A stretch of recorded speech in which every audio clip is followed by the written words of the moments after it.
histoire qui paraît ubuesque et très révélatrice du système français. Ça se passe dans le Val-de-Marne. Une infirmière s'est vue refuser sa demande de naturalisation pour 2 ans au motif qu'elle travaille trop. Regardez le courrier envoyé le mois dernier par la préfecture et qui a été posté sur les réseaux sociaux par un ami de l'infirmière.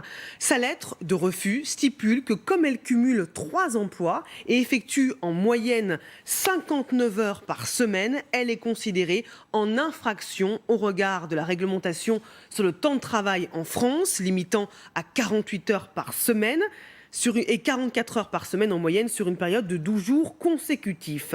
L'infirmière ne compte pas en rester là. Elle devrait faire appel de cette décision auprès du ministère de l'Intérieur.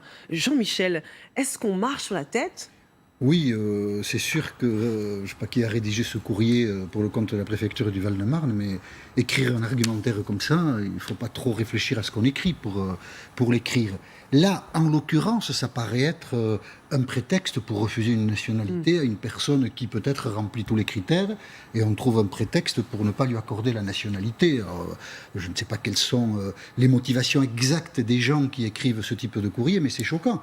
Ensuite, puisque c'est un peu la piste que vous suggérez, c'est vrai que si à la préfecture du Val-de-Marne, on considère qu'on ne rend pas service à la nation parce qu'on travaille trop, comment dirais-je, d'abord il faut prendre des vacances. Voilà, je pense que c'est la surchauffe, elle est plutôt à la préfecture qu'ailleurs.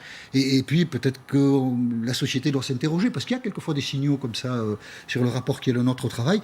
Peut-être que la société doit s'interroger sur les valeurs qui sont les nôtres, ce à quoi nous croyons, et l'investissement que nous attendons de chacun des citoyens dans la société. Mais